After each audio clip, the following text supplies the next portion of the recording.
Yang terhormat, Pak Teddy selaku dosen dan para asisten dosen, serta teman-teman mahasiswa yang saya kasihi. Pada kesempatan kali ini, kami akan mempresentasikan hasil tugas besar kami yang berjudul Virtual Reality dan Augmented Reality. Sebelum kami mempresentasikan hasil tugas besar kami, biarkan kami untuk memperkenalkan diri kami terlebih dahulu. Perkenalkan, nama saya Nathanael dengan NRP 2372021.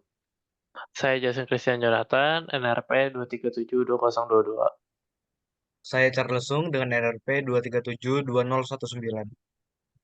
Saya Mas Adrian dengan NRP 237-2024.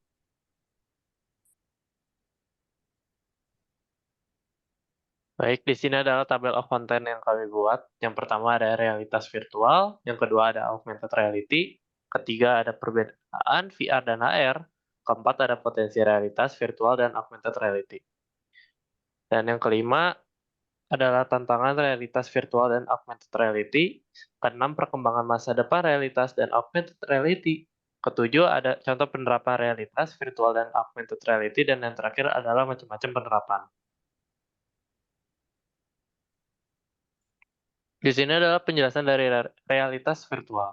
Teknologi yang menciptakan pengalaman simulasi yang seolah-olah nyata. Pengguna VR mengenakan headset yang memblokir penglihatan mereka dari dunia nyata dan menampilkan gambar dan suara yang dihasilkan oleh komputer. Dan ini adalah penjelasan dari augmented reality, teknologi yang menambahkan informasi digital ke dunia nyata. Informasi tersebut dapat berupa gambar, suara, atau video. Pengguna AR dapat melihat dunia nyata melalui perangkat AR seperti smartphone atau tablet.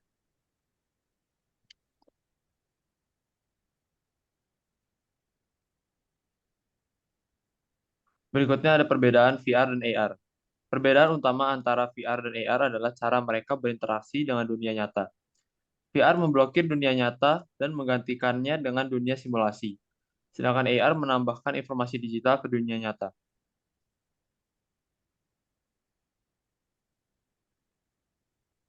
Lalu berikutnya ada tantangan realitas virtual. Yang pertama ada harga. Perangkat VR dan AR masih relatif mahal, sehingga membatasi akses ke teknologi ini. Yang kedua ada masalah kesehatan. Pengguna VR dan AR dalam waktu lama dapat menyebabkan masalah kesehatan seperti mual, pusing, dan sakit kepala. Lalu yang ketiga, ada keamanan. VR dan AR dapat digunakan untuk tujuan berbahaya, seperti pelatihan teroris atau penyebaran informasi yang salah.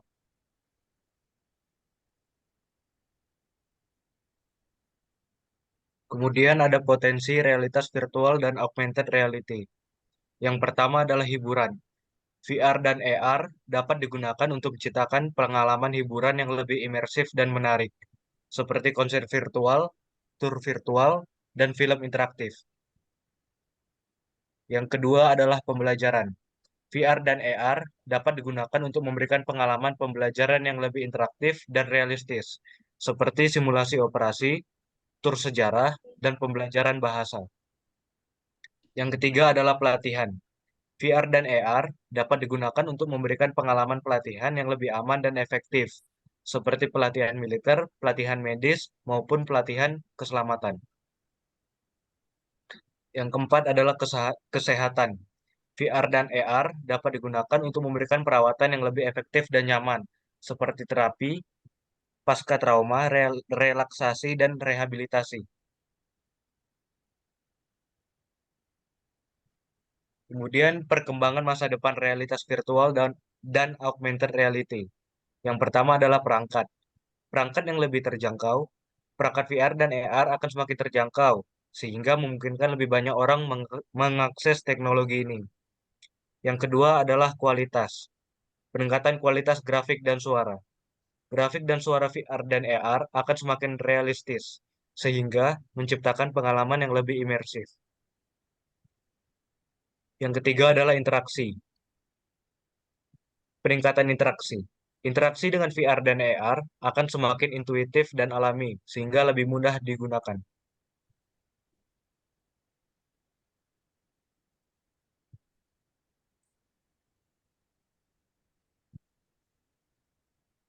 Selanjutnya adalah contoh penerapan realitas virtual.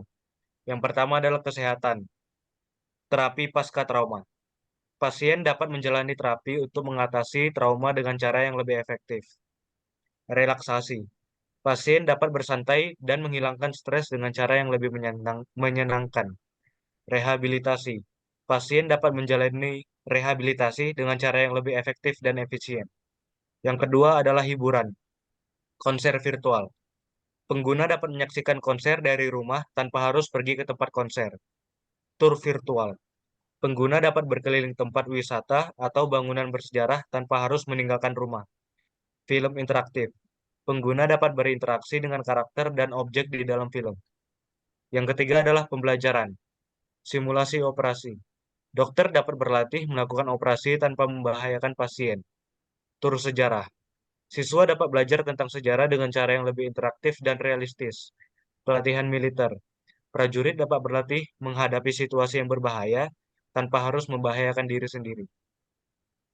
Yang selanjutnya, saya akan menjelaskan tentang game yang kami ciptakan.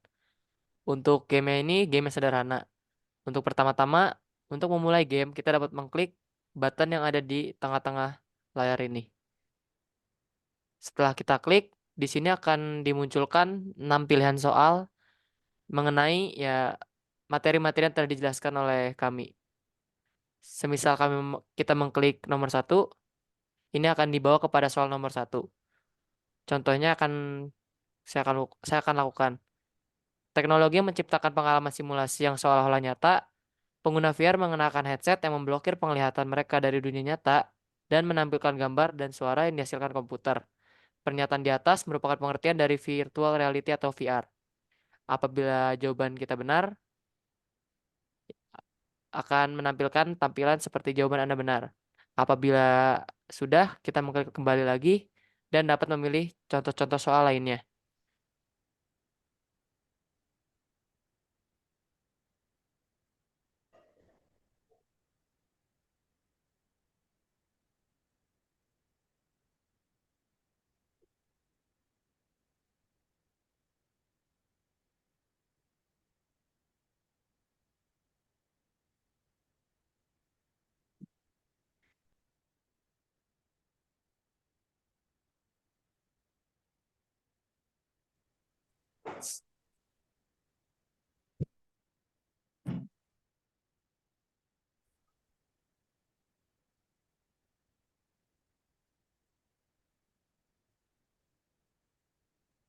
Sekian. Berikut kami tampilkan daftar pustaka pada slide terakhir.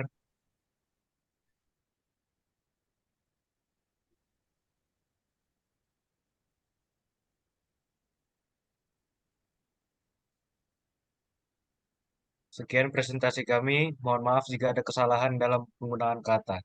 Terima kasih.